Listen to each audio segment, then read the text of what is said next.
So you're thinking about moving to San Diego, but you're wondering, is this a good time to buy or is this the worst time to buy a home here in San Diego? We're going to answer that question today, and not just with thoughts and ideas, but with cold, hard data.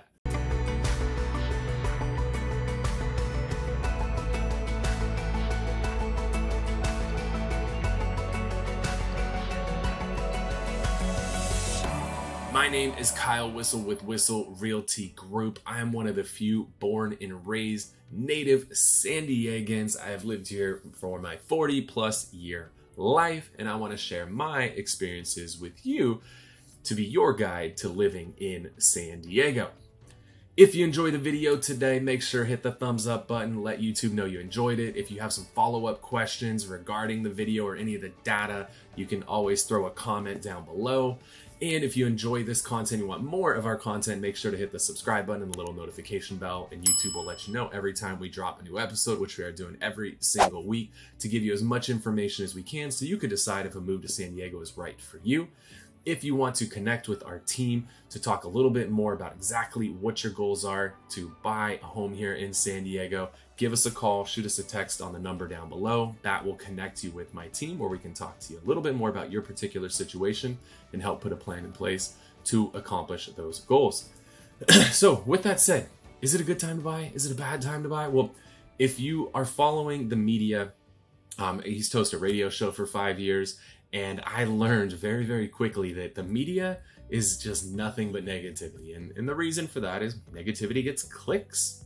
Right, go on CNN.com, go on FoxNews.com, I don't care what side of the aisle you're on, go on any of these websites, it's negative after negative after negative, because that gets clicks, right? If all these websites showed were sunshine and rainbows, you know, nobody's really clicking that stuff. That's just not exciting to people. People love drama. So that's just what you're gonna see from the media. So I wanna kind of cut through the BS. Let's get straight to the facts of what's going on here in San Diego. So I went to UCSD, University of California, San Diego, an amazing school locally, a degree in economics. So studying charts and graphs and data are things that come very natural to me. I'm very comfortable looking at this stuff. I'm just gonna share some data points with you. So as you're kind of deciding, does it make sense? Should I buy or is it a bad time to buy? Here's the data. Let's get right into it. So first thing I want to look at is just what's the median price to buy a home here in San Diego. The median price currently to buy a home here in San Diego, it's actually increased about 20% from this same time a year ago. We're sitting just under $1 million right now for a median price home in San Diego. And so your mind immediately is going to jump to, holy crap, $1 million to buy a home in San Diego? Yeah, it's not cheap here. But there's a reason. We have this little thing we call the sunshine tax. And that means that everything is just a little bit more expensive here in California because it is sunny every single day. Whether I'm shooting a video for you in December or in February or in June or in August or October, it's going to be sunny. San Diego has some of the best weather, not only in the country, but really in the planet. I've traveled all over the place. It is pretty hard to beat the weather here in sunny San Diego. So yeah, you're gonna pay a little bit more, but here's the thing too, is income is going to be substantially higher here in California, especially in San Diego. You've got jobs where the starting wage, minimum wage, depending on the size of the company right now, is around $16 an hour is minimum wage. I just came from the Southeast where you've got states that are, you know, under $10 an hour minimum wage. So minimum wage here, you're looking at double what you're seeing in some of these other areas. So wages are going to be substantially higher here in San Diego. So even if you had a job in, let's just say you were in Kentucky and you do that exact same job here in San Diego, odds are you're gonna make substantially more money doing that same job because the employers, like it or not, they realize it costs a lot of money to live here. They're gonna have to pay you more money if they want you to live here. So while yes, it is more expensive to live here, you can expect to make more money living here. The employers get that. They know if they want to attract talent, they're gonna have to pay for it. So that's why also if you go on sites like salary.com or Glassdoor, some of these other websites, they will not just tell you what the expected wages for a job. It'll actually ask you, where are you going to take that job? And it'll adjust the salary expectation for a job based on the location of where you're taking that job. So if you put Kentucky in versus California, it's going to be two completely different wages. And that's just because the employers understand cost of living is higher here in San Diego. We're going to have to pay more money for it. So that's what's going on as far as prices go. Next thing to think about is the supply and demand. Again, I'm an econ guy, so when we talk about supply and demand, that's really the function of any market, whether it be a real estate market or it be a market for lumber, like we saw, going through COVID. There was not enough supply and there was tons of demand. So what happened with lumber prices is they shot up, right? Simple supply and demand economics. That's a lot of what's driving what's happening with our real estate values here in San Diego and really across the country. There is just a huge shortage of supply in relation to the amount of demand. So the overall inventory of homes for sale, which factors supply and demand into the equation, that's down about 33% from the same time a year ago. So in a balanced market, which means we have a balance between the number of buyers and sellers, or a balance of supply and demand, we're usually seeing somewhere around 4 to maybe 6 months on the high side in a balanced market, which is where you'll tend to see prices sit pretty level. We're sitting at 18 days, 18 days worth of inventory for sale in San Diego right now. So that means we are sitting at a fraction of what we would see in a balanced market. There's just not a lot of inventory of homes for sale right now. Well, anytime inventory is down, that's what drives prices up. That's why you've seen a 20% increase in the median home price here in San Diego over the last year. There's really kind of two key factors, lots of factors, but two of the key factors that have led to this is, one, on the supply side, they've just not built enough homes here in California over the last decade or so. There was a huge drop off in the amount of new construction that was happening. And part of that, if you have not actually been here to San Diego, we have a lot of barriers around San Diego. When you go south, we have a little thing called a border where Mexico is, so we can only build so far south. When we start going west, we have a little thing called the Pacific Ocean. We can only build to the ocean.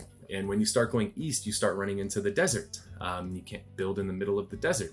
And then you go north and you hit the next county. We actually hit Camp Pendleton Military Base, which is kind of the northernmost point of San Diego County. And then now you're up into Orange County and Riverside County from there. So we have a lot of barriers here in San Diego. So there's not just sprawling land all over the place to be built. A lot of what's being built today is what we refer to as infill, where some of the things that have become very popular, a lot of golf courses have realized, like, wow, we own acres and acres of land in sunny San Diego. These acres and acres of land are worth tens of millions of dollars. So we've seen golf courses shut down and be bought by developers who are going to build those out. You're seeing things that get repurposed. So golf course is probably a good example of that. We're also seeing areas where you might have single family houses that get replaced by apartment buildings, or some commercial centers that get replaced by apartment buildings. So you're seeing a lot of infill in San Diego because we just don't have a lot of land to build out infill in. So there's just been a huge shortage of new construction being built. And then you factor in all of the supply chain constraints that happened as we've gone through COVID. That's also helped push the number of new homes being constructed down as well, because it's been hard to get supplies, and even when you can get the supplies, you're having to pay a fortune to get them. So that's what's happened on the supply side of things. And then on the demand side of things is that the median home buying age of a first-time home buyer is 34 years old, and there's a little generation that's the largest generation in history that is all hitting those mid-30s right now, and that's the millennial generation. And so millennials are at that age where, they're in their mid-30s, they're having kids, they're getting married, they're having kids, and they're ready to buy that first home. And so you have the largest generation in history hitting peak buying age, which is increasing the demand. And then you have a shortage of homes being built, which is constraining supply, which is overall driving the inventory of homes for sale in a downward direction. And when that happens, that pushes prices up. So it's kind of how we've gotten into the situation that we are in right now. The third factor to take into account is interest rates. And so we're shooting this video, which we are shooting this at the beginning of May of 2022. So this information obviously changes on a regular basis. But we've seen an increase in mortgage interest rates of about 50% from the beginning of this year. Yeah, I said that, about 50% from the beginning of this year.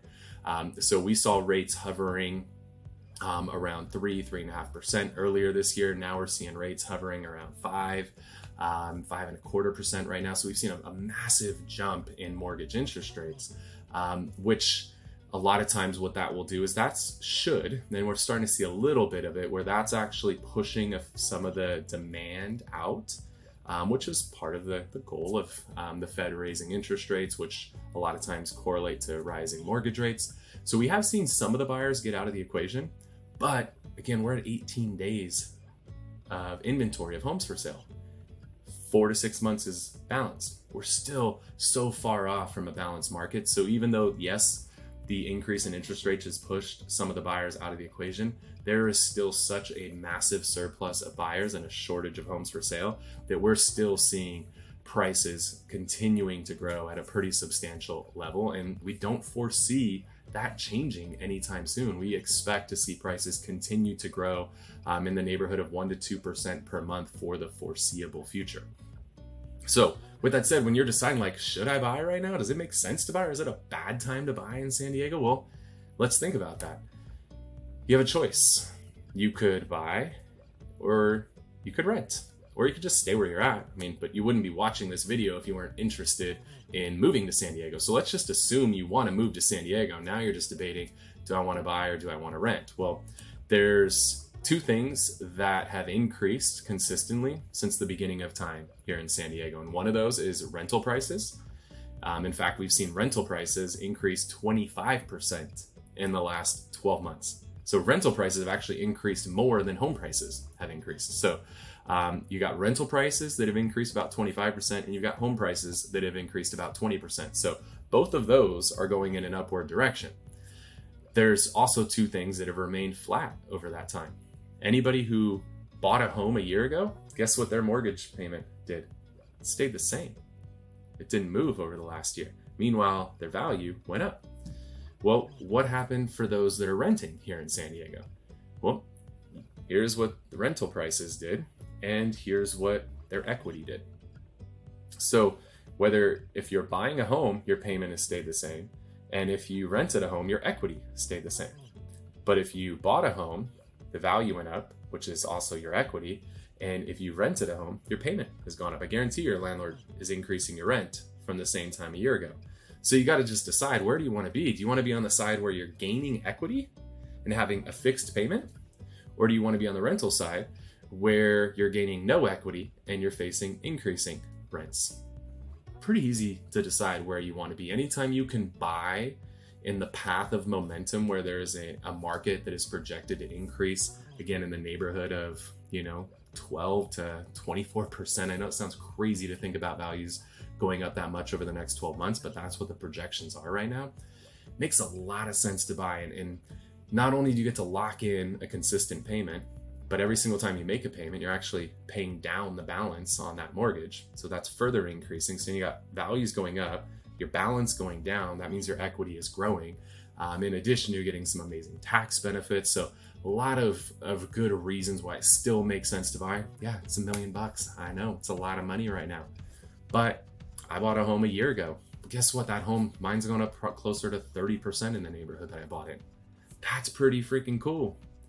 30+% appreciation. And the good thing is I didn't have to buy that house cash. I was able to put 20% down. It's gone up 30%. That means my equity or my net worth is increased exponentially because you're able to leverage that purchase, which is a beautiful thing. Some of the things that are going to be important when you're buying a home, like we've said, that the inventory of homes for sales is tight. It's very competitive out there. So it's really important that you have a solid team on your side working with you that knows the market, that knows all the agents and knows what it takes to get your offer accepted. And that's where our team here at Whissel Realty Group can come into play to, one, help you understand all of the different areas of San Diego and find an area that's going to suit your lifestyle. Because when you're buying a home, you're not just buying four walls and what's inside it, you're buying a lifestyle that comes along with it. So by working with our team, we can help determine what area is going to be best for you. We'll also determine what price point is going to be best for your budget, and then ultimately find you the perfect home that's going to check off both of those boxes. And so if you want to explore that further, give us a call, shoot us a text at the number down below. That'll get you connected with my team, where we can learn more specifically about you and what your goals are and put a plan in place to help you accomplish those goals. Again, if you enjoyed the video, make sure to give it a thumbs up. If you got questions, throw them in the comment section down below. And if you want more of our content, hit the subscribe button and the little notification bell. YouTube will keep you posted every time we drop a new episode of the show. Again, my name is Kyle Whissel, your guide to living in San Diego. Thanks so much for watching.